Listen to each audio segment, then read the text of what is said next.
Hello and welcome back guys. Today we are starting a new story written by Marcellocaselli and title of the story is Izuku Helltaker. The story is originally written in Spanish and we translated it for you in English. Please check author's link in the description. So let's begin. Izuku the Helltaker name, Izuku Midoriya hero name, Deku age, 16 appearance, powers, 1 for all, FA gene, danger sense, black whip, smokescreen, and float personality, kind, caring, innocent, determined, selfless, sometimes awkward, shy, and pure-hearted. Likes, his friends at UA, heroes, his mother, his adopted daughter Eri, helping people, his HRM, and cooking. Dislikes, being unable to help people, villains, all for one, seeing his friends or family hurt, seeing any member of his HRM injured, Satan. Weapon, runic magma dagger. Enemies, I've already decided to add a few characters not present in the Helltaker game and have chosen to include actual demons from religious lore. Satan, your soul is so pure, so generous, and so pathetic, it belongs to me. All for one, finally, we meet face to face, Izuku Midoriya. I believe you have something of mine. Mammon, listen, boy. In this place, what's yours is mine, and what's mine is mine alone, it. Belphegor, why waste energy and time saving strangers when you could just do nothing? Let me show you the wonderful benefits of laziness. Stolas, you do not belong to this realm, but soon, you will belong to nothing, except my claws. Author's note, dear readers, a new story has begun. I recently discovered the Helltaker fandom and admit I've grown fond of it. Since the game isn't very long, I decided to create a story that won't be too lengthy but will hopefully be rich in entertainment for you. That said, I do not own My Hero Academia or Helltaker. See you next time, dear readers. Izuku's HRM name, Malina, the acid demon age, 1000 plus personality, generally, sour, irritable, often in a bad mood, dismissive of others. While playing video games, excited, competitive. Sometimes with Izuku, sweet and protective. You know, kid. I gotta admit, you're pretty good at strategy games. That wasn't a compliment. Don't get any ideas. Name, Zdrada, the beach demon age, 1950 years personality, frivolous, calm, lewd, slightly mean, sadomasochistic, only with Izuku and Eri, loving. You want me to throw away the cigarette, Izu? Sure. But then you have to give me your cigarette, ihihi. Name, Azazel, the curious angel age, 1021 years personality, curious, loves studying demonic knowledge, kind, sometimes shy, determined, and affectionate. Oh my. You're interested in demons too. That's fantastic. I'm sure we'll get along. I have to admit, you're kinda cute. Wait, forget I said that last part. Name, Justice, the exceptional demon age, 1000 plus years personality, generally, calm, relaxed, kind, friendly, and reasonable. With enemies, relentless. I may be blind, Izuku, but just by touching you, I can tell you're absolutely adorable. Name, Lucifer, the CEO of Hell age, 1000 plus personality, generally, calm, friendly, slightly manipulative. Only with Izuku, loving. I love these chocolate pancakes, Izuku. I've decided. You're mine from now until the end. You're officially my favorite human. Name, Judgment, the High Prosecutor age, 1000 plus personality, as High Prosecutor, energetic, violent, lively, sadistic. In private, with Izuku, gentle, protective, loving. Izuku Midoriya. I judge you, absolutely innocent and adorable. Name, Beelzebub, the Great Fly, the Exiled One, the Scarlet Queen age, 1000 plus personality, generally, egocentric, grandiose, friendly. With Lucifer, competitive. With Izuku, loving and gentle. Hey. My name's Beelzebub. Do you need a narrator or a new demon girl? See you next time with the prologue.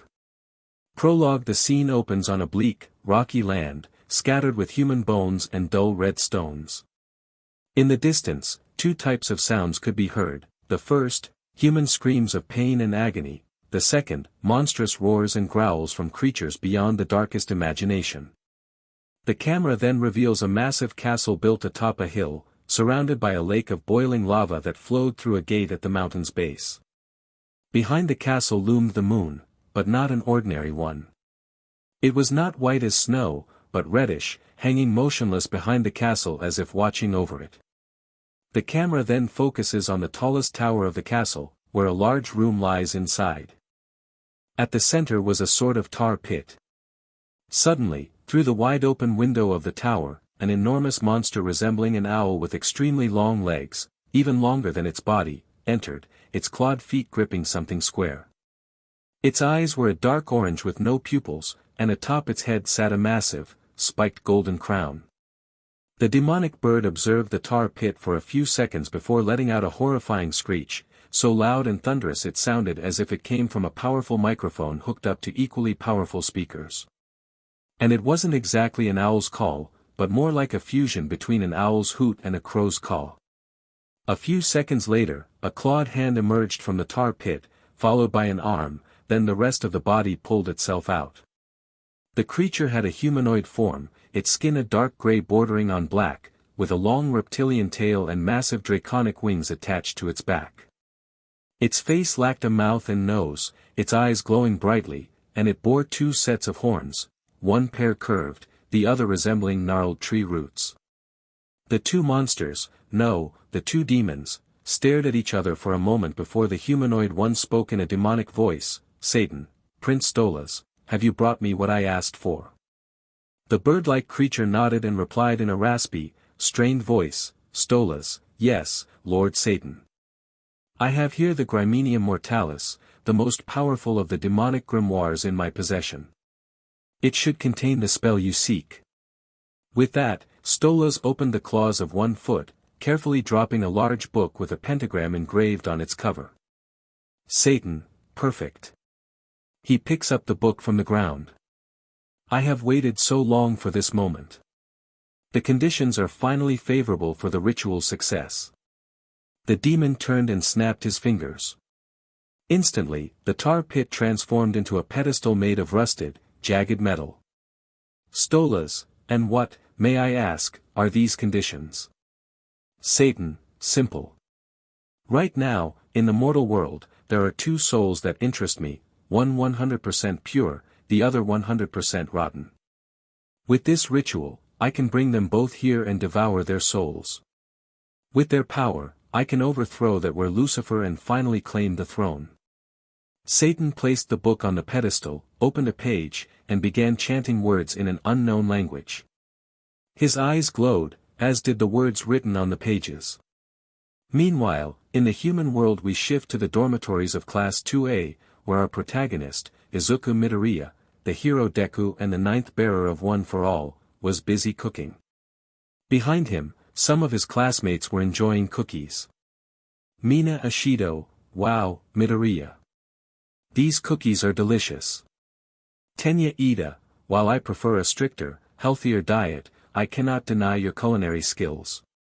Gestures robotically. Katsuki Bakugo, where the hell did you learn to cook, nerd? Izuku, blushing, WWL, you see, Kaken. A few weeks ago, I went to buy a new notebook, and they gave me a free cookbook. And, well, between training sessions, I discovered I'm pretty good at it, but suddenly, a blinding light formed beneath the green-haired boy's feet. He looked down and saw a pentagram beneath him. In an instant, it morphed into a portal, and before he could react, the trainee hero was sucked into the vortex, which closed immediately. Everyone, Deku. Midoriya. Nerd. Meanwhile, in Tartarus prison a hulking, eyeless figure, the number one villain, All for One, was strapped to a metallic restraint chair. He sat in tomb-like silence, staring into nothingness, until a glowing pentagram formed beneath him. The man tilted his head slightly, just enough to see the light below. All for One, smirking, interesting. The pentagram also became a portal, swallowing both the villain and the entire structure restraining him. No one would know where these two had disappeared to for a long time. But they couldn't have imagined that this event would forever change the life of the UA student, and many others he had yet to meet. The tired demon. From the moment Izuku fell into that portal, time seemed to slow down for him. Only seconds had passed, but to him, it felt like hours. Everywhere he looked, all he could see was red. Then, suddenly, his feet no longer felt empty air but hard, rocky ground. Finally, he opened his eyes, and they widened so much they nearly popped out of their sockets. Before him were no longer his UA classmates, nor the dormitory walls. Instead, a terrifying landscape stretched out, a wasteland of rocks and pillars with spikes jutting out, like a cavern under a blood-red sky. Before him were no longer his UA classmates, nor the dormitory walls. Instead, a terrifying landscape stretched out, a wasteland of rocks and pillars with jagged spikes protruding, like a cavern beneath a crimson sky. Izuku, terrified, what? Where am I? What the hell happened? Kissing face, intruder. The green-haired boy spun around and saw something he never imagined possible, a monstrous brute covered in bone armor, charging at him with a snarl. Demon, prepare to suffer for eternity, pathetic mortal. The monster swung a fist at the trainee hero, but Izuku ducked and retaliated with a 13% 1-for-all punch to its face, sending the enemy flying into a rocky column. Izuku, what the hell is going on? Wait, did you say, mortal? Demon, standing back up, yes. You're a pathetic mortal, and this is hell. You don't seem like a sinner, so you must have gotten here without permission. And you'll pay for that, with your soul. At those words, Izuku nearly fainted from shock. Hell. Hell exists. How did this happen? But his thoughts were cut short as the demon attacked again. Izuku leaped over the strike, landed behind it, then jumped onto its shoulders and delivered a 15% punch to its skull, knocking it unconscious. Izuku stood and scanned the area for an exit. Izuku, thinking, how is this possible? I've never done anything evil, and I don't think I'm dead. I need to find a way out. I need to get back to UA, to Mom, to Eri. Demon 1, hey, that's a mortal. Demon 2, let's capture him and rip out his soul. Demon 3, tear this runt to pieces. Demon 4, Her Majesty Lucifer will reward us if we bring her his soul. In seconds, the green-haired boy was surrounded by 4 more skeletal demons. Outnumbered, he activated Smokescreen, spewing violet smoke from his body to obscure their vision. The demons swung blindly, but Izuku had already unleashed Black Whip, black tendrils coiled around a boulder, which he hurled at 3 of them. The 4th demon charged, but Izuku dodged and struck its face with a 13% punch, dazing it. As the demon staggered, the UA student kneecapped it with a 10% kick, forcing it to collapse. Grabbing its bony waist, Izuku hoisted it overhead with 19% strength and slammed it onto the others, finally clearing the area. Izuku, okay. Recap, Midoriya, you're literally in hell. You fought what I assume are demons, and thank God you haven't broken anything yet. Now's the time to find an exit. He wandered the rocky wasteland, avoiding patrolling skeletal demons, until he spotted a humanoid figure in the distance. Hoping it was another human, he approached nervously. Izuku, you excuse me? The figure turned, revealing a stunning girl with large black eyes, ashen white hair, and small black horns. She wore a black and red office uniform, a miniskirt, a pointed tail, and glasses, her gaze eerily vacant. She looked exhausted, as if she'd just finished an extremely long and stressful workday. Ignore the coffee cup, the trainee hero blushed vividly at the sight of the appealing girl. Before he could say anything, the demoness stopped him, speaking first in an utterly monotone and tired voice, Pandemonica, my name is Pandemonica, infernal customer service. How may I assist you? Izuku, Blushing, hi, I'm Izuku Midoriya, and I think there's been a terrible mistake. Pandemonica, bored and exhausted, believe me, I've heard that for millennia. They all say that. Izuku, no, no. There must be a real mistake here. I've never done anything wrong, and I'm not even dead. Pandemonica, eyebrow raised, really. Tired sigh, if true, you must have been summoned through a demonic ritual. Izuku, then how do I get home? Pandemonica, bored, you could file a complaint at headquarters, but to get priority you'd need to wait about 100 years, and you humans rarely live that long. However, you could try seeing the CEO personally. Izuku, hopeful, really. Where can I find them? Pandemonica, eyes to the sky, well, the CEO resides in the lowest circle of hell. Keep in mind this is just the entrance leading to the first circle. Hearing this, Izuku lowered his gaze, feeling immense anguish in his chest. This place was enormous, and he hadn't even entered the first circle yet. However, the demon girl then noticed a particular detail about the boy, his clothes, specifically an apron that was slightly dust-stained. Pandemonica, wait a second, is that an apron? Izuku, embarrassed, why yes, I was CC cooking when I ended up here. Pandemonica, eyes widening slightly, if you have an apron, you can cook, and if you can cook, you can make coffee. Izuku, well, scratch his head, yes, I think I can do that. The demoness seemed to consider something, then adjusted her glasses and spoke, Pandemonica, listen, Izuku, was it? I shouldn't do this, they don't pay me enough for these things, but if you want, I can SCRT you to headquarters on one condition. Izuku, eyes widening, really? What do you want in return, Miss Pandemonica? My soul. Pandemonica, what? No. I don't want your soul. I want you to make me coffee. I really need some. Just 1 cup. Izuku, head tilting slightly, really? You don't have any here.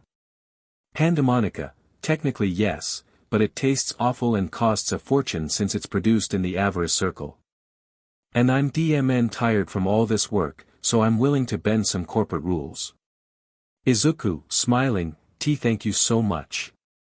I'm infinitely grateful, Miss Pandemonica. Suddenly, Pandemonica felt her cheeks begin to burn and realized she was blushing.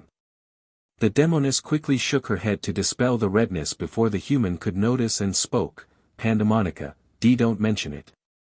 And don't forget to uphold your end of the bargain, get me some good coffee. Izuku, smiling, certainly, Pandemonica. Pandemonica, good. The path is that way. And just call me Pandemonica. Thus, the two set off across the rocky, hostile lands of hell. Earlier, in another part of hell, a vortex formed in a less guarded area of hell's entrance, depositing All for One, still strapped to his metal restraint chair. All for One, thinking, so this is hell. Suddenly, the greatest villain of all time heard a rasping cry above him. Looking up, he saw a gigantic crowned owl swooping down, grabbing the tip of his cage chair before flying off with him in tow. Continued Izuku the Helltaker. After several minutes of walking, Izuku and his new guide Pandemonica reached a massive lake of dark water filled with pale humanoid figures being dragged by the current toward the spiraling depths. The gruesome sight made the green-haired boy's skin crawl, while the demoness seemed as bored as ever. The human then noticed a small boat with a large, hooded figure holding a sword in one hand and a lantern in the other, watching them from beneath its dark hood. Lost souls tried clinging to the boat, but the figure drove them away with its weapon. Pandemonica, ferryman, I need you to take us down. Ferryman, 30 coins. Pandemonica, frowning, nice try. I know it's 20 coins for 2 people. Ferryman, true, but you've got a mortal with you. Mortals require extra. Pandemonica's thought, you son of a, calming herself, breathe, Pandemonica.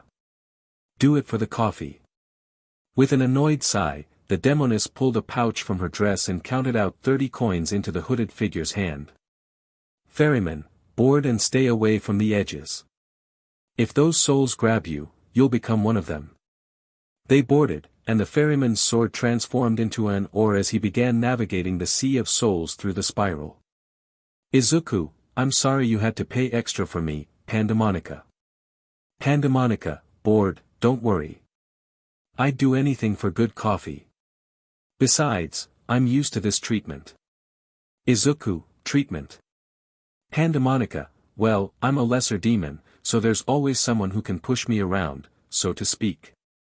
Solo che se al posto mio ci fa stato il ceo allora non avremmo dovuto spendere un centesimo extra, anzi avreste anche fatto uno sconto. Izuku, but that's not fair. Pandemonica, long sigh, we're in hell, buddy. When you're born here, you get used to it. Anyway, do you have any idea why you were summoned here? While we were heading to the lake, you mentioned being a hero in training and that you fell here because of a pentagram that appeared out of nowhere or something like that. I was too tired to pay close attention. Izuku scratches his head, well, I don't know what to tell you. I don't think I did anything to deserve hell's attention. Pandemonica, anyway, I hope that out of all the lords, you weren't summoned by the CEO himself. That would be extremely awkward, though it might actually make sense. Izuku, confused, what do you mean? Pandemonica, looking down, you see, sometimes it happens that our CEO gets the urge to summon. Whispering, cute people. Izuku tilts his head, what did you say at the end? I didn't hear you well. Pandemonica, blushing slightly, and nothing, it's not important. After that, the two remained silent for the rest of the trip, which lasted about 15 minutes, until the boat stopped at a rocky shore. As they disembarked, the hero in training noticed the presence of small, reddish-skinned creatures with long, light brown horns and glowing yellow eyes. They watched the souls in the lake, grabbing some and dragging them ashore before returning to observe the river of souls. The demon girl noticed the humans' interest and decided to explain. Pandemonica, they're gatherers. They exist in every circle. They recognize the souls that belong to that circle and bring them in. Izuku, oh, so, wait, confused, where exactly are we? Pandemonica, we're in the first circle of hell, the circle of lust. The ferryman can't go any further than this. After this circle, the river gets narrower. Izuku, I see. So how do we proceed? Pandemonica, tired sigh, at the end of each circle, there are stairs that lead to the next one. We just have to reach the end of each circle until we get to the central headquarters. I'd advise sticking close to me. It may be the mildest circle, but the circle of lust is still not a place to underestimate, especially the demon who rules it. With that, the two left the riverbank and ventured into the rocky lands of the circle of lust, while in the distance, the ferryman resumed his journey, shrouded in the gloomy embrace of the river of souls. Continues, the lust demon. Izuku was sweating right now, well, of course he was sweating. It was hell. The rocks radiated heat, and there were countless bonfires that didn't let out smoke. But this circle was particularly hot. Even the air and oxygen were warm. Izuku stopped for a moment to catch his breath while Pandemonica kept walking. Pandemonica, looking at the human, don't worry, Izuku. We're making good progress through the circle of lust. The circle of gluttony will be less hot. Looks up at the sky, unless you want me to leave you behind. Izuku, wide-eyed, what? No, wait. Pandemonica, smirks slightly, oh, relax, I'm just joking. It wouldn't be professional of me. As an employee of Hell's customer service, it's my duty to meet your needs. Whispers, especially if I get coffee out of it. Izuku, you know, I never imagined Hell would be like some kind of corporation. Pandemonica, well, it's a very organized process. When you mortals die and arrive here, you end up in the river of souls. The gatherers bring you to the circles assigned based on the sins you committed in life, and then, well, protocol forbids me from spoiling the rest. Still, it's a process that requires a lot of coffee to stay awake. And like I said, what they have here is terrible and damn expensive. Looks at Izuku, I really hope you keep your promise. Izuku, don't worry. Smiles, a hero always keeps his promises. Pandemonica, smiles slightly, I hope so, for your sake. At this point, the hero in training noticed that the girl he was traveling with seemed very tired. She clearly had dark circles under her eyes and was yawning more than usual. Izuku, do you need a break? We can stop if you want. Pandemonica, I am fine. Yawns, I'll rest, yawns, only when, yawns, I've finished my task of taking you to the CEO. Izuku, steps in front of her, wait, I want to go home, but I don't want you hurting yourself just to get me back. Pandemonica, blushing, why you really mean that? Izuku, of course. I mean, I can't go home if my guide isn't in any condition to take me, right? Take a break. I don't mind stopping. The bespectacled demon girl stared at the human in shock, as if no one had ever told her she could take a break before. Which was probably the case. Pandemonica, blushing, well. I suppose we can rest for a bit. There was a large rock nearby where the two walked over and sat down. As soon as he sat beside her, the green-haired boy felt the demon's head lean against his shoulder, making him blush vividly. Pandemonica, I'll use your shoulder as a pillow if you don't mind. Closes her eyes. Izuku, blushing, yes sure, go ahead. The demon girl relaxed, and after a few seconds, she fell asleep. Izuku, thinking, here I am, in hell, with a girl sleeping on me. Pinches himself. Nope, not a dream. About a minute later, the green-haired human also closed his eyes and drifted off. The next day. Pandemonica opened her eyes and let out a slightly satisfied sigh. This short nap would have to hold her over until she got her precious coffee. Then, the white-haired girl turned her gaze to the human she'd used as a pillow, who was still sleeping peacefully. Pandemonica, thinking, he fell asleep too, huh? Well, maybe that's for the best. But he should wake up soon. Looks at his face and blushes. Maybe. I don't mind staying like this a little longer. Just then, the UA student woke up and looked at the demon, smiling. Izuku, oh, hey, Monica. You're awake. Pandemonica, turns tomato red, what did you just call me? Izuku realizes what he said and blushes hard, sorry. I didn't mean. I just thought shortening your name would be nicer, but if you don't like it, that's fine.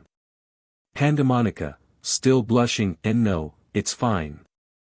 As long as the customer's happy, I don't mind. The two, cheeks still slightly flushed, climbed down from the rock and resumed their journey, accompanied by the wandering souls of the dead as they walked toward the horizon. Half an hour later. Izuku glances at Pandemonica, by the way, who is the CEO here? You keep mentioning them. Pandemonica, you haven't figured it out yet? Obviously, the CEO of Hell is Lucifer. Izuku, eyes widen, Lucifer. Pandemonica, yep. Our queen and sovereign of Hell, though she much prefers the title CEO. Izuku, confused, wait, did you say queen? Lucifer is a woman. Pandemonica, exactly. Despite what you humans seem to believe for some reason, Lucifer is a she. The green-haired human gulped at the thought of meeting the Lord of Evil, or rather, the Queen of Hell, in person. But he'd face this and worse if it meant getting home. Suddenly, a thick mist rose from nowhere, enveloping everything. The moment the fog touched the wandering souls, they began to moan in pain, as if being tortured by the mist itself. Pandemonica, oh, damn. The fog of forbidden desires. Izuku, looks around but sees only fog. Ugh, hell. Meanwhile, Izuku stumbled through the mist, hearing Pandemonica call for him. Before he could respond, he noticed a pair of eyes staring straight into his, glowing red, with heart-shaped pupils that pierced his soul. The figure took a few steps forward, and the mist around them dissolved, revealing a stunning woman with pale skin, crimson irises, a black arrow-tipped tail, and silver-white hair. Her hair was wild and wavy, with stray locks sticking out haphazardly. Two simple black horns curved upward from her head, and tiny red hearts perpetually floated around her. She wore a black jacket over a tight black sweater that accentuated her ample bust, a miniskirt, and bright red leggings.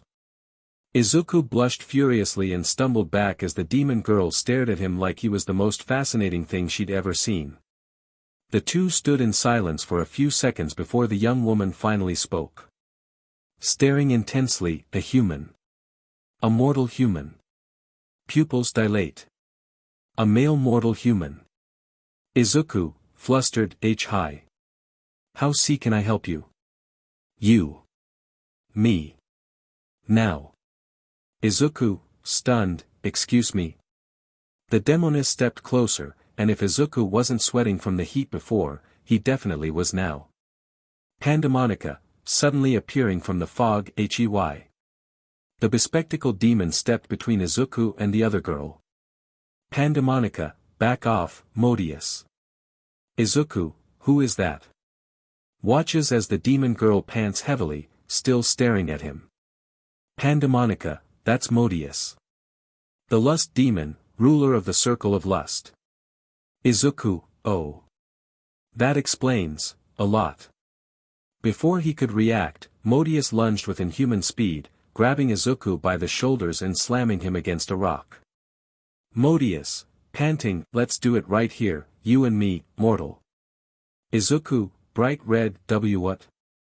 Luckily, the exhausted demon yanked the lustful one away by the collar. Pandemonica, irritated, I told you to leave him alone. This is not the time or place for your indecency. Modius, why are you with this human? Don't tell me you're trying to make a half-demon baby. At those words, both Izuku and Pandemonica turned beet red, the human looking like he might explode from embarrassment. Pandemonica, furious, what? No. This human and I are going to see Lucifer because. Modius, so you're taking him back to the mortal realm. I'm coming with you.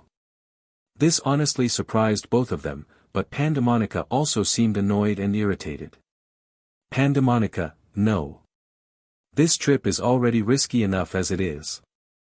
We don't need dead weight. Plus, you have duties to fulfill in your circle. Modius, narrows her eyes, the succubi and incubi can manage without me. And besides. Looks Pandemonica in the face, why are you so defensive? Pandemonica, I'm just doing my job, something you should be doing too, considering Lucifer herself assigned it to you. Izuku, Monica, listen, let's not fight. Maybe Miss Modius can help us. The tired demon gave him an incredulous look while Modius blushed and smiled slightly. Modius, wise choice, cutie. Izuku, blushing, thanks for the compliment. Anyway, my name's Izuku Midoriya. Extends his hand. At this, the lust demon's eyes widened. Her heart-shaped pupils shrank, and her cheeks turned bright red. Modius, pervert. Don't you know that offering your hand is the lewdest gesture of all? Izuku and Pandemonica, stunned silence. Pandemonica, thinking, well, no surprise there. She has no idea what real romance is, too secularly obsessed to understand. Not that I'm an expert either. Izuku, lowers his hand, sorry, I didn't know. I swear, I'm not a pervert. At this point, the demoness suddenly jumped onto the human, hugging him tightly and pressing her chest against his. Modius, don't worry, cutie. Let's go. Pandemonica sighed but relented, leading the human and their new companion. The fog had dissipated by now. As they walked, Modius clung to the green-haired boy's arm, much to his embarrassment. Pandemonica, thinking, glancing at Izuku, DMN. He's kinda cute when he's flustered. Maybe bringing Modius along won't be so bad. Evil plus evil equals greater evil. The scene shifts to the throne room of Satan's tower, the window still wide open. Suddenly, Stolas flew in through the window, landing gracefully with all for one still seated in his chair.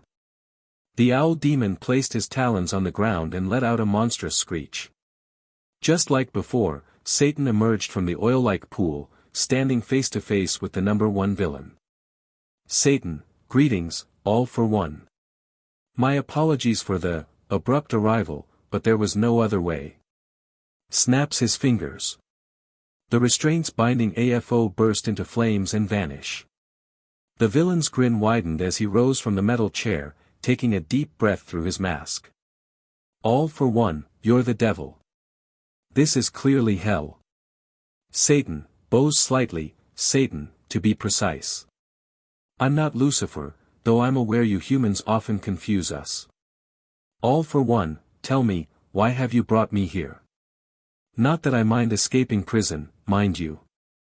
Satan, you see, my dear, I've observed you for a long time. You are, quite simply, the greatest incarnation of evil to ever exist, even better than Hitler. And I have a very interesting proposal for you. Leans in. I plan to stage a coup and seize the throne of hell. Unfortunately, I can't do it alone, which is where your power comes in. All for one, and what, demon, do I gain from this? Satan, eyes gleaming, simple. You're not the only one I've brought here. Right now, the ninth holder of the quirk you longing most is also in hell. All for one, smirks, one for all. Satan, exactly. Help me, and his power is yours. Once you return to Earth, nothing will stop you. Extends his hand. So. Interested. The supreme villain stayed silent for a few seconds before bursting into maniacal laughter and gripping the demon's hand tightly. All for one, shakes hand, deal. A pleasure doing business with you. Satan, thinking, perfect. When the time comes, I'll absorb his soul, along with that hero brat's, and then I'll rule hell, earth, and even heaven itself. The triple demon meanwhile, Izuku, Modius, and Pandemonica arrived at what Pandemonica called the circle of gluttony. Pandemonica, listen, Izuku. This circle is far more dangerous than lust. Let's just say, watch where you step. Izuku, confused, why? Before the bespectacled demon could answer, a lost soul walking near the trio suddenly fell into a pit lined with teeth, which snapped shut instantly. Pandemonica, those.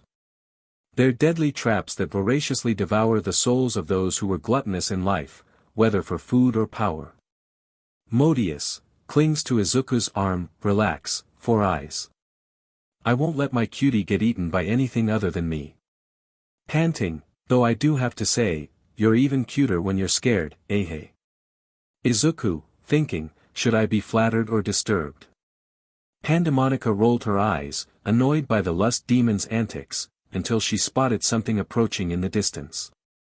5 skeletal demons were staring straight at them with menacing intent.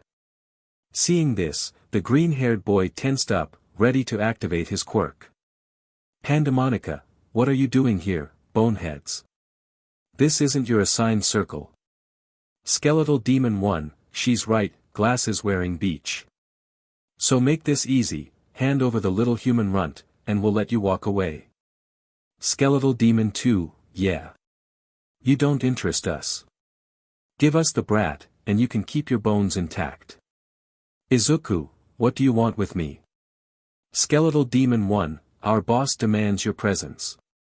We're here to collect. Modius, growls, Satan wants my cutie. No. He's asterisk mine. Pandemonica, hate to admit it, but I agree. We're taking this human to the CEO, so tell your boss to, AH. Skeletal Demon 3, grabs Pandemonica by the throat and lifts her up. Listen here. Lurid where? We don't have time for this bullshit, DMN it. Izuku had suddenly struck the skeletal demon that attacked Pandemonica using 18% of one for all. The burly demon was sent flying from the blow and landed on one of the gaping mouths on the ground, which opened wide and swallowed him whole. Demon 2, charge, Izuku.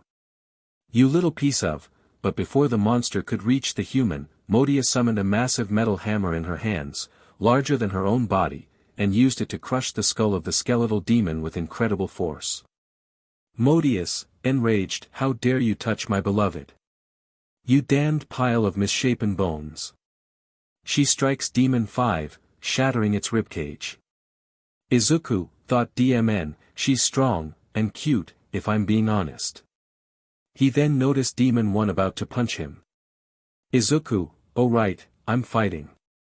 The green-haired boy blocked the monster's punch with Black Whip's tentacles, then used them to lift the enemy into the air and slam it down, conveniently into another mouth on the floor, which devoured it.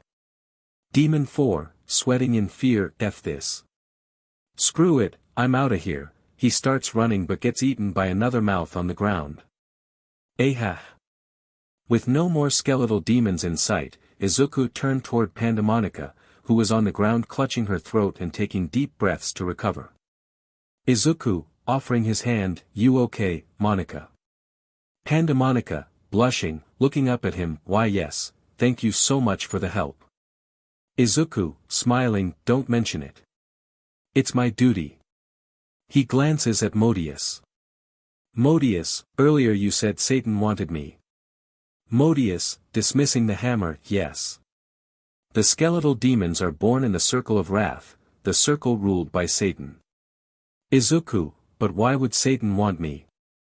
Pandemonica, well, it's likely he was the one who summoned you here. But as for why? I'm not sure. Either way, this means we'll need to keep a very low profile once we reach the circle of wrath. With that, the group resumed their journey toward the circle of gluttony, careful to avoid the mouths on the ground, aware that from here on out, the journey would only get harder. At one point, the trio came across an enormous stone pillar, so tall they could barely see the top. At its peak stood 3 humanoid figures with glowing red eyes, staring down at the group, especially the human. Pandemonica, worried, oh no. Izuku, what's wrong? Who are they? Modius, you see, my love. That's the overseer of the circle of gluttony after the exile's fall, the triple demon, Cerberus. At that exact moment, the 3 figures leaped from the pillar and landed on top of Izuku, pinning him to the ground. They were identical girls, same white hair, same face with large red eyes, same black and red outfit, same tie, same jeans with a black belt, same long boots, same pointed tail, and same dog ears. Cerberus 1, excited, a human. Cerberus 2, excited, a real human. Cerberus 3, excited, please, take us with you to the human world. Izuku, embarrassed and confused, huh? What? Pandemonica, annoyed, ugh, not this human world obsession again. And get off him. Cerberus, all 3 they stand up. Please, take us with you. It's always been our dream to go to the human world, to corrupt it. Izuku, corrupt it. Wait, Modius, earlier you referred to them as if they were one person. Wait. Cerberus. Like the Cerberus from Greek mythology. Pandemonica, nodding, exactly. But instead of a 3-headed dog, Cerberus is a demon split into 3 bodies. The Greeks just adapted it into their religion. Hearing this, Izuku looked at the 3 demons, who were still smiling at him, and decided to test something. He placed his hand on the middle girl's head, gently petting her. All 3 of them felt it and let out happy sighs, leaning closer to the human. Izuku thought, okay, this is adorable. Cerberus 2, blushing, that's so nice. Cerberus 1, blushing, such a good feeling. Cerberus 3, blushing, amazing. Pandemonica, annoyed, well, looks like you've made some new friends. On the other hand, Modius seemed quite annoyed. In fact, she possessively wrapped her arms around the human's arm again. Cerberus 1, puppy eyes, please, take us with you. Cerberus 2, puppy eyes, we'll help you if you take us with you. Cerberus 3, puppy eyes, we won't corrupt you, promise. Imagine their eyes glowing red. Izuku, okay, I can't resist those eyes. But promise me you won't hurt anyone. Cerberus, all three, we promise. They have their fingers crossed behind their backs. Izuku sighs, alright, you can come with us. Cerberus, all three, yes. Thank you. They hug Izuku. The UA student blushed vividly as the three girls embraced him, which annoyed Modius, and even Pandemonica a little. Cerberus 1, breaking the hug, so, what are we waiting for? Runs off. Cerberus 2, breaking the hug, let's get out of here. Runs off. Cerberus 3, breaking the hug, the mortal world awaits. Runs off. Izuku, thought, I just agreed to bring home a three-bodied demon. I hope this turns out okay. Modius, finally, those mutts stopped bothering you, cutie. Izuku, flustered, PP please don't call me that. Just Izuku is fine. Modius, confused, why? Does it make you uncomfortable? Izuku, WL, we just met. Shouldn't we get to know each other at first? Modius, shaking her head, nah, that takes too long. Small talk is boring, better to just, Pandemonica, blushing but irritated, can we please keep moving? I'm already losing sight of Cerberus. And so, the newly expanded group continued their journey toward the exit of the Circle of Gluttony. However, a few hundred meters away, atop a stone pillar, the imposing figure of Stolas watched them leave before taking flight. The Acid Demon, Part 1. The group, now consisting of Pandemonica, Cerberus, Modius, and Izuku, reached the Circle of Sloth. This place was vastly different from the others, resembling a red desert filled with massive cracks deep enough to fall into. In the distance, a palace-like structure could be seen. Pandemonica, adjusting her glasses, alright, Izuku, things get harder from here. Izuku, why? Pandemonica, to move to the next circle, we need permission from the demon who rules the Circle of Sloth, Astaroth. Modius, summoning her hammer, and if he refuses to help us get my cutie home, I'll teach him a lesson. Cerberus 1, I'll tear him apart. Cerberus 2, I'll rip his hair out. Cerberus 3, no one will stop us from reaching the human world. Izuku, smiling, oh, thanks, girls. Suddenly, from the entrance of the Circle of Sloth, the monstrous Stolas emerged, his orange eyes locking onto the group. Stolas, Midoriya Izuku. You come with me, or I'll bring your corpse instead. Modius, angry, Stolas. Keep your filthy claws away from my cutie. Pandemonica, Prince Stolas of the Ars Goetia, it is my duty to inform you that I am taking this human to Lucifer. Return to your duties. Stolas, I am fulfilling my duties. I follow orders from a superior. So step aside and live, or interfere and die. Izuku, stepping in front of Pandemonica, listen, I'm just trying to get back where I belong, Stolas, that's the problem, human. You don't belong in this realm. And soon, you won't belong anywhere, except in my claws. Raises a talon. The giant owl demon lunged to grab Izuku, but the boy leaped back. Modius swung her hammer, but Stolas took flight. The three Cerberus girls made a superhuman jump, biting into the bird's legs with their sharp teeth. Stolas screeched in pain, shaking them off, but they seemed unharmed. The owl then dove toward the group, forcing them to scatter, except Izuku, who activated float and levitated mid-jump, drawing the demon's attention. But this was exactly what the hero in training wanted. When Stolas was at the right distance, Izuku activated smokescreen and deactivated float, dropping to the ground, only to be caught mid-air by Modius. End of Part 1. The battle continues. The Acid Demon, Part 1, continued. Stolas flew straight into the purple smoke cloud and became disoriented, unable to see anything. Izuku, run, now. The group dashed toward a large crack in the ground and jumped inside just as Stolas emerged from the smoke, failing to spot them. The monstrous bird landed on the barren terrain, scanning the area for the human. After a few seconds, it let out an irritated growl before flying away. Meanwhile, inside the crevice Pandemonica, looking up, well, we definitely can't climb back up, but we should be able to escape through some underground tunnels. Izuku, who the hell was that? Cerberus 1, that was Stolas. Cerberus 2, one of the Ars Goetia. Cerberus 3, one of the most powerful demonic ranks in hell. Angry yelling, HUI. Who the FCK's there? Asterisk. The group froze at the sound of an authoritative, clearly pissed off female voice, followed by heavy footsteps. A few seconds later, a short-haired white demon girl appeared. She wore a red button-up shirt with sleeves rolled up to her elbows, a black sleeveless vest over it, and a tight black skirt over black stockings. Thin black bracelets adorned both wrists. Cerberus, all three, excited, Melina. They rushed to hug her. Melina, pushing them off, annoyed, get off me. Never do that again. Izuku, whispering, who's that? Modius, whispering back, that's the acid demon, Melina. Melina, noticing Izuku, and who's this? Another rotten-brained idiot. Izuku, flustered, hey. My brain's not rotten. Melina, rolling her eyes, yeah, sure.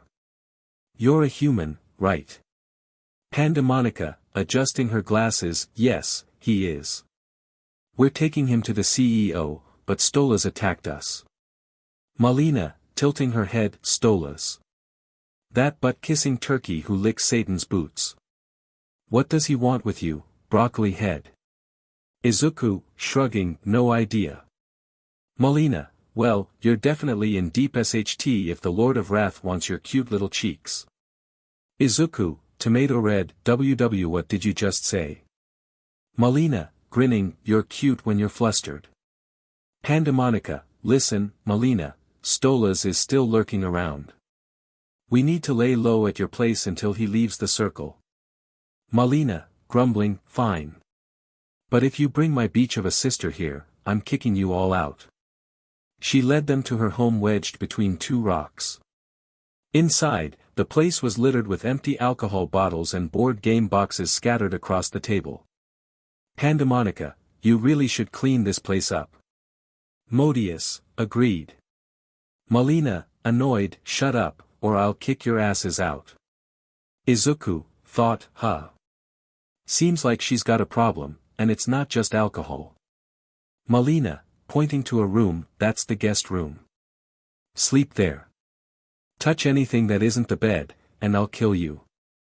The group settled in, waiting out the rest of the day until Stolas left the circle. The Acid Demon, Part 2, Final. Izuku woke up to a loud, irritated grunt coming from Melina's living room. When his vision cleared, his face turned bright red at the sight before him. Modius and all three Cerberus girls were draped over him, clinging to his muscular arms. The lustful demon, Modius, was drooling and muttering something perverse in her sleep. Meanwhile, Pandemonica slept in a single bed, arms crossed like a vampire in a coffin, her glasses neatly placed on the nightstand. The grumbling from the living room continued, so Izuku carefully extricated himself, without waking the girls, and peeked through the door. There, he saw Melina sitting on the couch, struggling with a video game. Melina, frustrated, God damn it.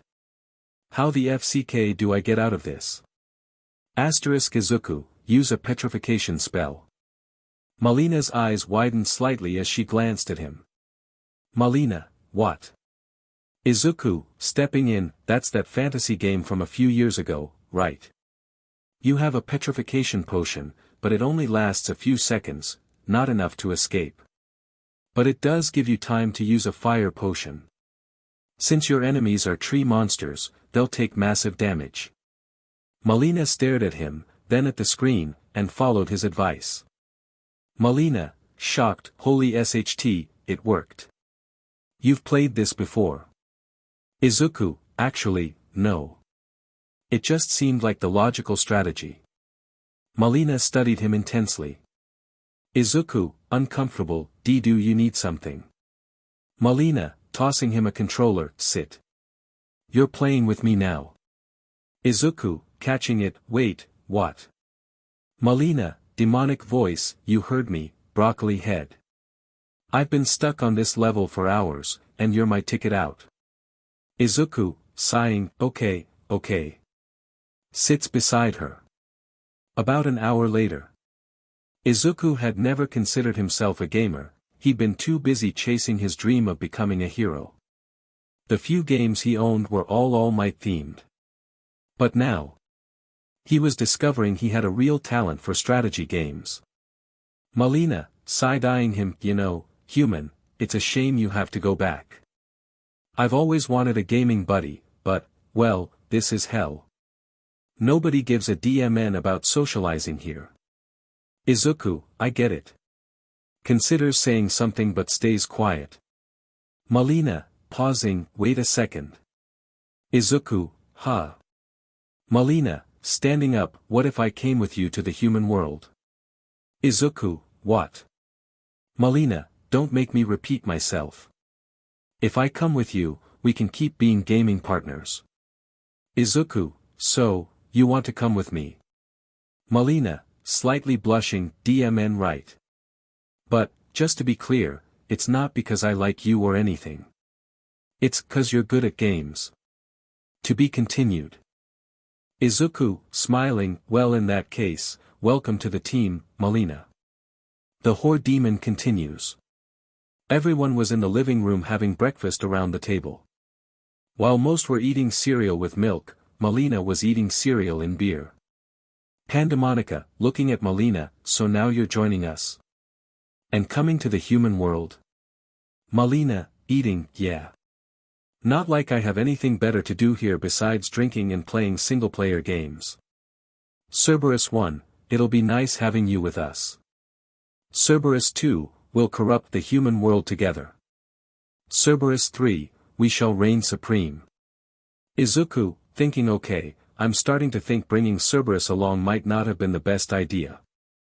Suddenly, their breakfast was interrupted by loud banging on the door. Melina glanced at the door but kept eating her cereal. Izuku, shouldn't you answer that? Modius, it could be someone who wants to dash. Melina, looking up, there's only two people who'd visit me. First is the king of this circle, very unlikely he'd come here. And the second is Melina. Sis. I know you're home. Come on, open up for your dear sister. Everyone turned to Melina, who looked visibly annoyed. Melina, muttering, she'll go away eventually. Continued banging, I'm not leaving until you open this door, sis. Cerberus 1, sniffing, I smell smoke. Cerberus 2, disgusting. Cerberus 3, I hate that smell. Melina, sighing, fine. Stands up, I'll handle this. The rest of you stay here. The demon girl went to open the door, revealing another white-haired demon girl with short hair covering one eye. She had black eyeshadow and piercings on her mouth, ears and nose. She wore a brace on her right arm and a wristband on her left hand, dressed in a red short-sleeved shirt, black leather pants held up by a belt, and knee-high black-heeled boots. Hey Melina. Takes drag from cigarette, I was about to kick your door down if you didn't answer. Melina, what the fuck do you want, Strada? Strada, what do you mean? Can't I just visit my favorite sister? Hugs Melina. Melina, struggling, get the fuck off me, whore. Strada, laughing, oh, you can be so funny sometimes, Melina. Melina, breaking free, you wanted to see me? Well, you've seen me. Now get lost. Strada, oh come on, sis. Exhales smoke, you're not even going to invite me in. Melina, no. Blocks doorway, don't you dare enter my house. Strada, pushing past anyway, oh lighten up, sis. Let me stay for a bit. You're always glued to your dash, notices the group, especially Izuku, video games. Izuku, embarrassed, hi. Waves awkwardly. Strada, cigarette dropping, wow. Since when do you have friends? Points at Izuku, and one of them is a real live human boy. Melina, slamming door, thinking perfect. Exactly what I didn't need today. Zdrada, hands on Melina's shoulders, sis. You've got a boy in your house. When did you finally decide to put yourself out there? Melina, blushing, slapping hands away, what the hell are you talking about? These people showed up last night. They're trying to get the human back to Earth and need to pass through the king's castle to continue. Zdrada, pinching Izuku's cheeks, oh look at you. A real live human in the sloth circle. And you're quite cute too. Why didn't you knock on my door instead? Lights another cigarette. The demon girl exhaled a cloud of smoke directly into Izuku's face, making him cough and annoying the other girls. Izuku, coughing, hi, cough I'm, cough Izuku Midoriya. Extends hand. Zdrada, shaking his hand while smoking, pleasure. I'm Zdrada. Pandemonica, annoyed, you know you shouldn't smoke, Zdrada. Even the CEO has. Zdrada, shrugging, what do you want me to say, Pan? You know DMN well I don't give a single FCK about rules. We're in hell, nobody cares here. Asterisk Pandemonica, clenching fists, never call me Pan again. Izuku, curious, so, you're a rebel demon. Zdrada, grinning, you could say that. But I'm better known as Zdrada, the slot demon. Izuku, stammering, the SS slot demon. Melina, deadpan, yep. Because that's exactly what she is, a giant slot. Pandemonica, heavy sigh, we should get going. Stolas should have left by now. The group stood up and headed for the exit, but were stopped by Zdrada. Zdrada, hey. You're going to Astaroth's castle, right? If you take me with you, I can get you in without any trouble. Melina, raising an eyebrow, where are you going with this? Zdrada, look, I can clearly see a juicy little HRM forming here, and I want to be part of it. At that exact moment, everyone except Modius turned tomato red, especially Izuku, who started trembling in sheer embarrassment. Izuku, glitching, www what? NNO. Why you've got it all W wrong. I am not trying to make a HHRM, Modius, hugging Izuku's arm, well, we're not that far off, right, cutie? Izuku, looking at her, combusting, absolutely not. Zdrada, pushing Modius aside and grabbing Izuku's arm, oh, don't worry I can take the lead. Kisses his cheek. Izuku, face steaming. Melina, rolling her eyes, look, if you really want to come, fine. But don't annoy me or him, got it? And so, the newly expanded group left Melina's house and headed toward the castle of the Sloth Ring's ruler. Pandemonica led the way. Melina followed, chugging a bottle of alcohol. Behind them, Izuku walked with Zdrada clinging to him. Bringing up the rear were Modius and Cerberus, the former visibly irritated at losing her spot next to Izuku. Izuku, still red, internally panicking, this isn't really happening, right? I am not accidentally forming a HRM. No way. Zdrada's just joking, right? Astaroth. The scene cuts to the group standing before a massive medieval castle at the edge of the Sloth Ring. Next to it stood a gigantic gate leading to the next circle. Zdrada, alright, the only way to proceed is to get permission from King Astaroth himself. Izuku, confused, how do we get that permission, exactly? Zdrada, smirking at him, well, unless the CEO sent you, you gotta beat him at his favorite game, Offense Royale. Izuku, blinking, Offense Royale. Melina, it's basically an insult battle. Whoever delivers the best burns wins. Izuku, horrified, since when are insults a game? Pandemonica, since Lucifer put Astaroth in charge of the Sloth Ring. He loves insults, their simplicity, their meaning. He loves receiving them, but especially dishing them out. Looks at the group. So, who's challenging him? Modius, don't get me wrong, I love dirty talk, but this SHT's too forced for my taste. Cerberus, all three, hard pass. Melina, I'm too drunk for this CRP. And don't even think about volunteering me. Strata, I can't, I don't follow rules. Looks at Izuku. Izuku, nervous, I don't think I can do it. I am not good at insults. Strata, grinning, relax, you'll be fine. Bangs loudly on the castle door. Astaroth, booming demonic voice, who the FCK is knocking. Asterisk Strata, it's me, AST. Strata. Astaroth, PSS off, slot. I don't have time for this. Strata, oh, come on, big guy. I brought you a challenger. Astaroth, more interested, a challenger. Strata, yep. A human. And he wants to face you in offense royale. The castle doors swung open, revealing a hulking monstrosity, pale skin, draped in a red cloak. His head was covered in purple fur, eyes burning red. A second grinning mouth stretched across his stomach. The demon locked eyes with Izuku, making him squirm. Astaroth, so, little flea.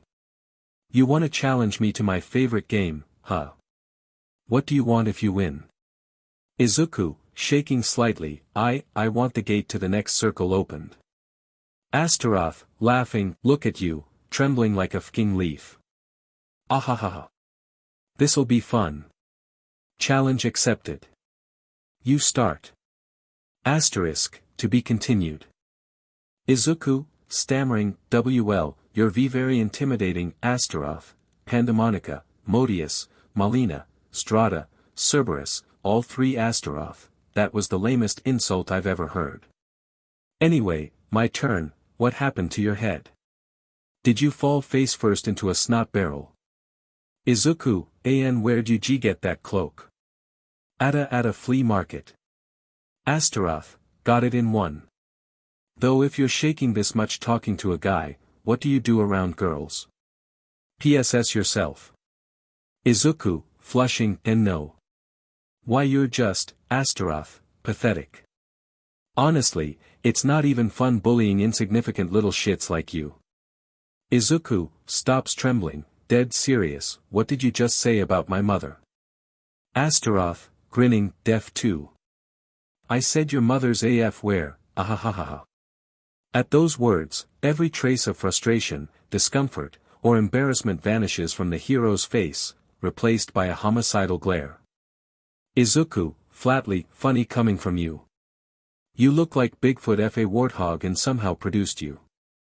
Astaroth, stops laughing, excuse me. Izuku, deaf and uglier than starvation. Ever looked in a mirror? You've got more hair than face.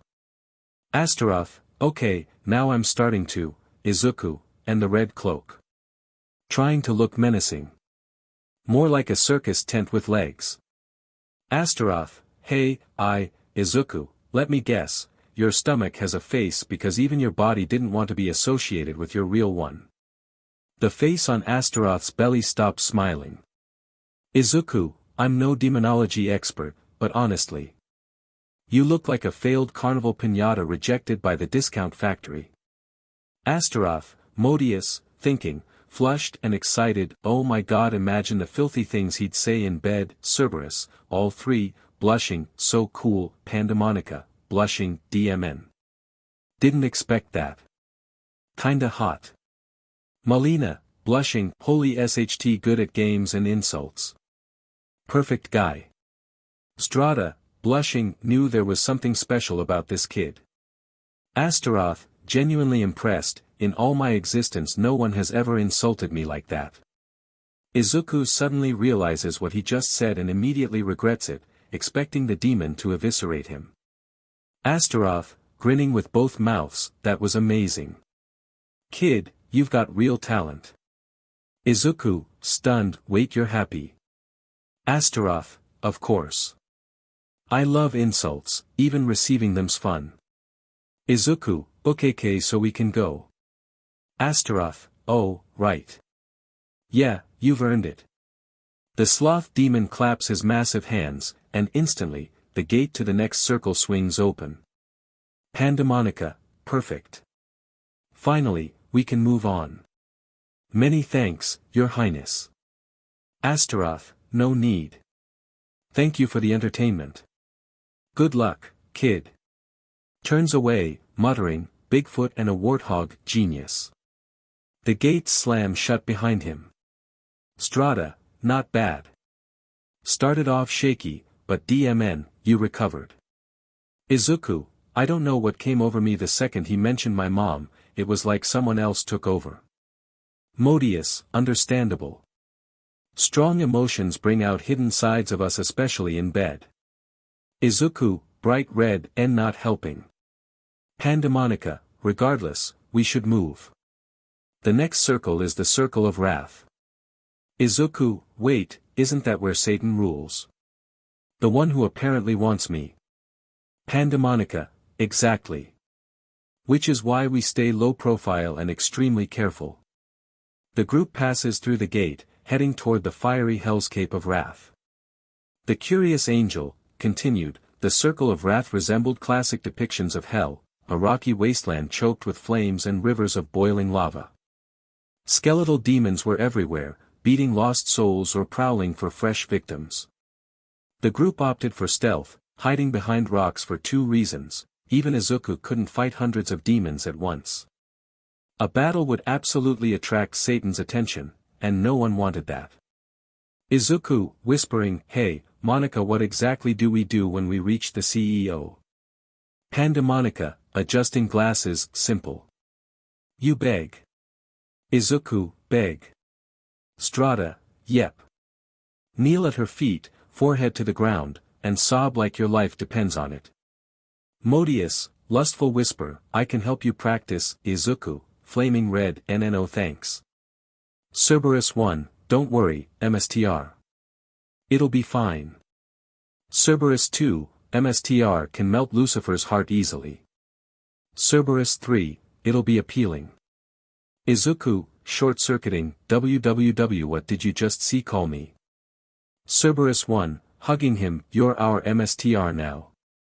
Cerberus 2, hugging, we chose you. Cerberus 3, hugging, you earned it when you agreed to take us with you. Izuku, internally what fresh hell did I just walk into? Modius, biting nails, damn it. I should have called him that first. Strata, touching her cross, fingers sizzling, things are heating up literally. Melina, I'm too sober for this SHT but MSTR does have a nice ring to it. Pandemonica, annoyed, why did we bring them again? I need coffee. Suddenly, they all noticed movement behind a pile of rocks, TOB continued. Not too far from them, there was something emitting a strange light. Cerberus 1, sniff.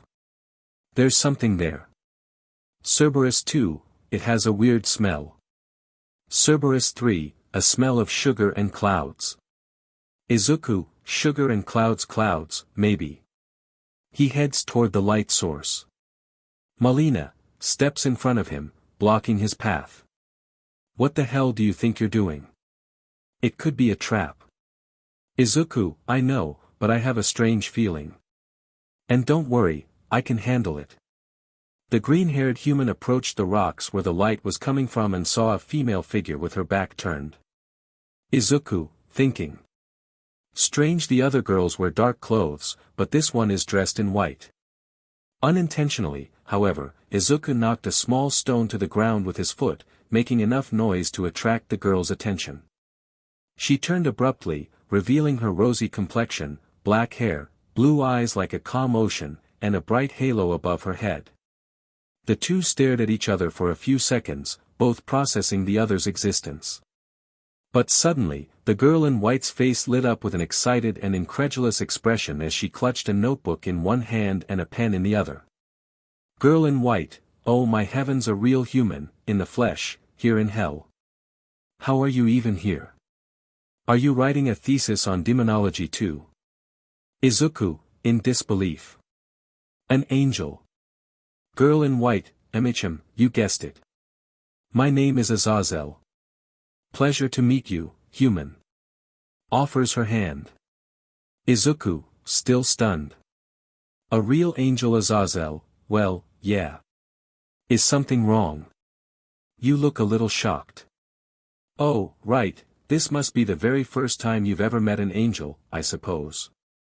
Suddenly, however, the other demon girls caught up to him, and Modius began shaking him, trying to snap him out of his shock. Modius, worried. Cutie cutie. Izuku, can you hear me? Are you okay? Izuku, snapping out of it. Why yeah, I'm fine, Modius. It's just well, I didn't expect to meet an angel here in hell. Strangely, the angel in question didn't seem the least bit bothered by the presence of so many demons. In fact, she seemed almost fascinated, as she was busy writing things down in her notebook. Pandemonica, and may I ask, steps in front of Azazel, crossing her arms. How did you get in here without being spotted by the customer service at Hell's entrance? Because I am a member of it. Azazel raises a hand. I must have come in through a secret entrance, because when I arrived, aside from the ferryman and the souls, there was no customer service. Maybe that's why I'm a little lost. Pandemonica, thinking. Right, I didn't tell anyone I left my post. Azazel, anyway, where are you headed? I'd be delighted to help a human in need, and a guide might be useful for my research. Izuku, confused. Research. Azazel, smiling, pointing at her notebook. I'm working on a thesis to get my degree in demonology. And what better place than hell to study demons? Pandemonica, well, alright, Miss Azazel. We'll take you and Izuku to the CEO. I'm sure she'd be very annoyed to find an angel roaming freely in her domain. You've perfectly described my feelings right now, my dear. Everyone immediately turned toward the source of the voice, their eyes widening as they saw two large figures standing atop a massive rock pillar. One was hidden behind a huge, gray-skinned demon. Pandemonica, Cerberus, all three, Zdrada, Modius, and Malina, terrified. Satan Azazel, drops her pen. Oh my good, almighty Lord, well, steps out from behind Satan. Izuku, thinking, eyes wide in shock. It can't be. Is that all for one? All for one, it is a great pleasure to finally meet you, ninth holder of one for all Izuku Midoriya. TOB continued. Meanwhile, on Earth Japan was in complete turmoil over what had happened in the last few days. Suddenly, without. Meanwhile, on Earth Japan was in complete turmoil over what had happened in the last few days. One of the students from the famous and prestigious UA High School, the renowned Academy for Heroes, had simply vanished into thin air when a red symbol appeared beneath him. But what truly sent the population into panic was that, at the exact same moment, the number one villain, also known as the Demon Lord All for One, had disappeared from Tartarus, the maximum security prison. The police and public authorities tried to calm and reassure the people, but the fact that All Might, the former symbol of peace, had retired while his greatest enemy was now loose somewhere certainly didn't help ease tensions. UA Principal's office. The scene shifts to the office of Nizu, UA's principal, a small, white, mouse-like creature with a scar over one eye. Sitting across from him was none other than the former symbol of peace himself, All Might, who, after completely losing his muscular form, was now stuck in the skeletal body of a gaunt, blond man. All Might, heavily sighing. So, still nothing. Nizu, unfortunately, no. Takes a sip of tea. No hero has found our missing student yet. I've even contacted some heroes I know who operate in other countries, like America and Russia, but they haven't found him either. Takes another sip. How is Mrs. Midoriya holding up? All Might, running a hand through his hair. Devastated would be an understatement. She begged me through tears to find her son. Clenches his fists. I promised that woman nothing would happen to young Midoriya, and I broke that promise. Nizu, don't be too HRD on yourself, old friend.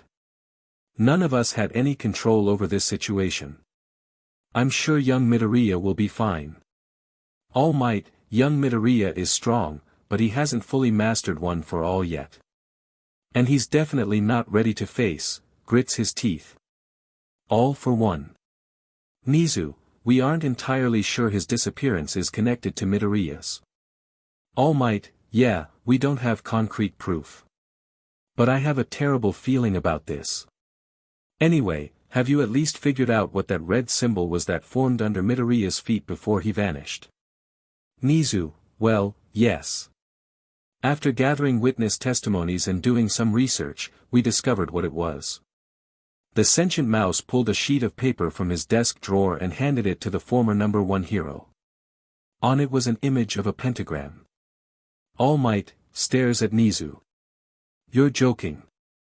Nizu, not at all. The description matches what our students reported. All Might, please don't tell me you're suggesting young Midoriya was kidnapped by demons, because that would be, Nizu, interrupting. Absurd. Well, yes. But remember, just 100 years ago, the very concept of quirks was considered absurd. And yet, here we are. I'm not telling you to believe your successor, and perhaps your greatest enemy, were taken by demons. I'm just asking you not to dismiss any possibility. All Might hated this situation. He didn't know what to believe. The only thing he wanted was to know his successor was safe and that All for One was as far away from the boy as possible. What he didn't know was that the latter wish had already failed. Escape from the wrath ring. The few seconds Izuku spent staring into All for One's face felt like years, years of pure, suffocating silence. That silence was shattered when Pandemonica adjusted her glasses, stepped forward, and positioned herself in front of Izuku, glaring up at the two imposing figures atop the stone pillar. Pandemonica, Lord Satan. I hope you have a good explanation for bringing not one, but 2 humans into hell. And besides, Izuku grabs her arm. Monica, get behind me. Pandemonica turned to protest, but the moment she saw the green-haired boy's expression, filled with fear, anger, and determination, she decided to obey. All for One, chuckling. Your friend's got quite the attitude. But back to the matter at hand. Jumps down from the pillar, landing smoothly. I'm sorry we had to meet in a place like this, but, gestures to Satan. If it weren't for this gentleman here, we never would have met at all. Izuku activates his quirk. What do you want? Satan, isn't it obvious, brat? Your power. And while we're at it, your soul. At those words, all the girls tensed up. The 3 Cerberus sisters growled, Azazel's eyes widened in shock as light gathered in her palms, and Modia summoned her giant hammer. All for One, I know the idea of losing your soul isn't appealing, but I'm afraid you don't have much say in the matter. The only choice you have is whether we take your power and your soul, the easy way, or the hard way. His arm morphs into a grotesque mass of flesh and spikes. Izuku didn't know what to do. Despite trying to stay calm, he was terrified. But then, a voice screamed in his head. Run. Use smokescreen. The young hero in training didn't know whose voice that was, but it was DMN right. In an instant, a thick purple smoke cloud enveloped the group. All for One, amused. Oh, look at that. Seems you've mastered the quirks of previous One for All users. My compliments, not even All Might managed that. Satan landed beside AFO and flapped his wings sharply, dispersing the smoke, revealing that the group was already running away. Malina, panting. Who the hell was that? Azazel, frantically writing in her notebook. He doesn't resemble any demon I've read about in demonology texts. Izuku, gritting his teeth. That's not a demon. That's a villain from Earth. Azazel, oh, right. I almost forgot about the gift you all recently received. Smirks. Well, in that case, there's no, to be continued. Azazel, nessun problema. Everyone, what? At that moment, the angel stopped and turned toward Satan and All for One. She raised her hands toward them and spoke in Latin, Azazel, Angustos ex Ivine. Her hands began to glow. Suddenly, luminous chains erupted from the ground around Satan and all for one. Moving with a life of their own, the chains coiled around the two figures, binding them in place.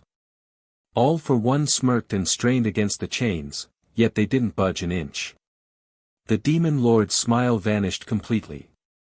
All for one, glancing at Satan. What is this? Satan, yanking at the chains, struggling to break free. Angelic chains. The wrath demon thrashed violently, pulling at the restraints, and unlike AFO, he was making progress. Small cracks began forming along his bindings.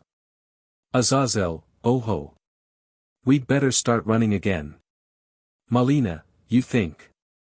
Satan, booming voice. Stolas. Don't let them escape. A harsh screech echoed from above as the shadow of the demonic owl loomed over the group. Strata, smirking. Well, boys and girls, time to fly. She pulled crosses from her pocket and hurled them into the air. The holy projectile struck Stolas, who shrieked in agony as the blessed object seared his feathered flesh.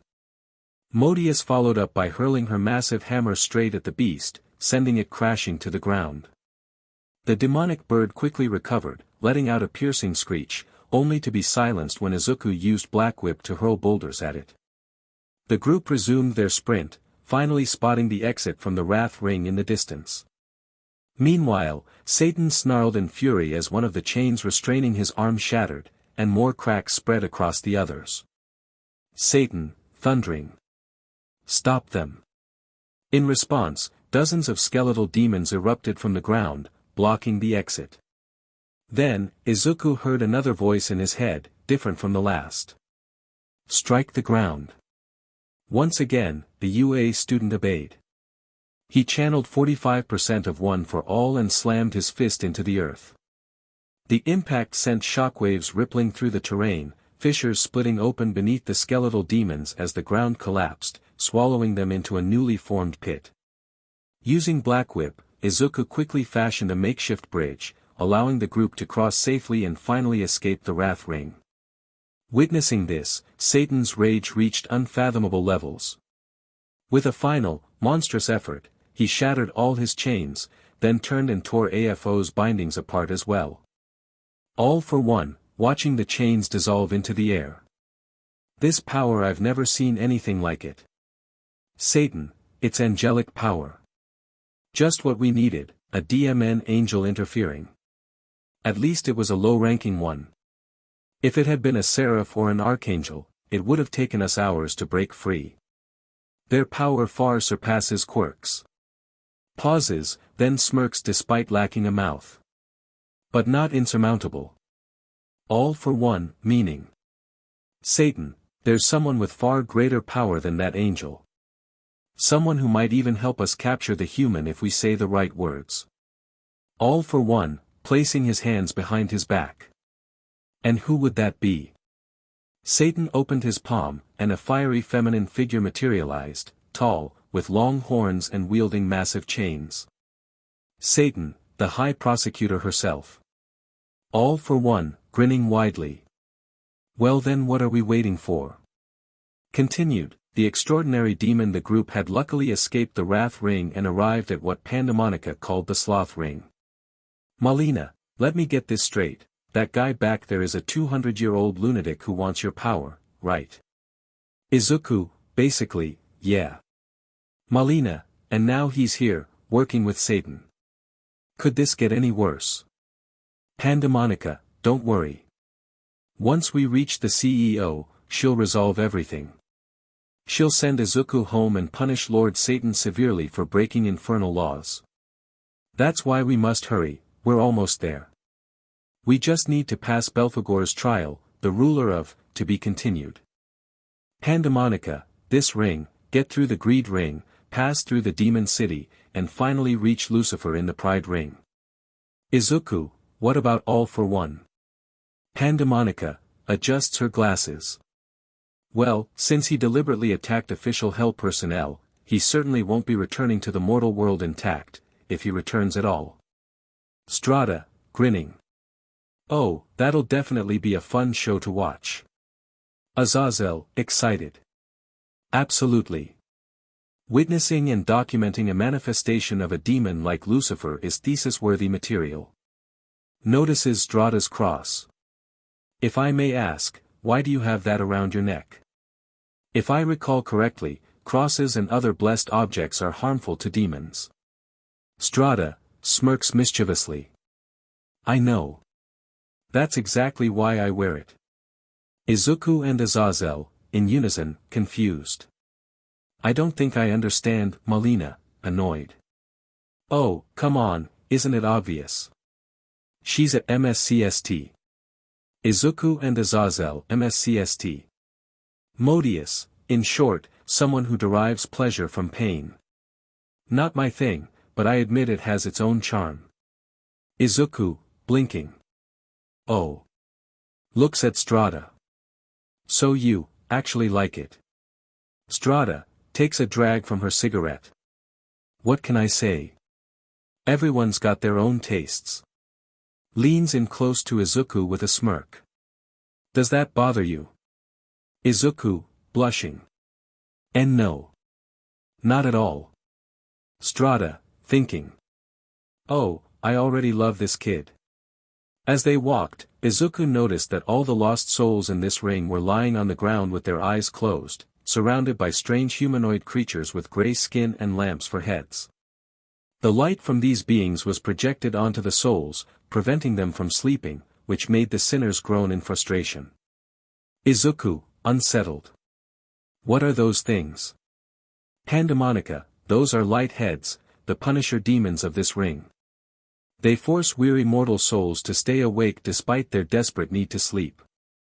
A while ago, one escaped to the human world and was even photographed, but thankfully, it was dismissed as a hoax. Indeed, ever since entering this ring, Izuku had felt a heavy drowsiness in the air, and the further they went, the stronger the urge to sleep became. Izuku, and they've always been, lamps. Relaxed female voice. No. At first, they were torches. Then they became lanterns. And now, I suppose, they've evolved into street lamps. Izuku turned toward the voice, expecting some kind of menacing demon, but froze when he saw a girl sitting on a rock beside one of the lost souls, gently patting its head. She had a short ponytail tied with a red bandana, two small black horns with rounded tips peeking from her hair, white eyebrows, and wore sunglasses. A black tie with silver clips fastened it to her red shirt, and she had an unbuttoned black jacket draped over her shoulders. Cerberus, all three heads, excited. Justice. Immediately, the three-headed demon pounced on the newcomer, licking her face and making her laugh. Pandemonica, pulls Cerberus back by the tails. Cerberus. Leave the High Prosecutor Justice alone. Justice, giggling. Good to sense you too, girl. But we're pretty far from the gluttony ring. Pauses, then smirks. Wait, whose voice was that? Don't tell me you've picked up a boyfriend. Since when do you hang out with guys, Pandemonica? Pandemonica, blushing. That's irrelevant. His name is Izuku, he's a human, and me, Modius, Cerberus, Malina, Strada, and even an angel are escorting him to the CEO. Justice stood up from the rock and looked around as if she couldn't see Izuku. Justice, really? Where? I want to sense if he's really human. Holds her hand out toward empty air. Izuku stared in confusion before realizing, she was blind. He stepped forward and shook her hand. Izuku, nice to meet you. I'm Izuku. Justice, so I'm shaking hands with a human, right? Epic. Starts feeling Izuku's face, making him blush. DMN, it's true. You're a real, living human. Pleasure to meet you, Izuku. I'm Justice. Strada, grins. Oh, how I wish you could see the look on his face right now, to be continued.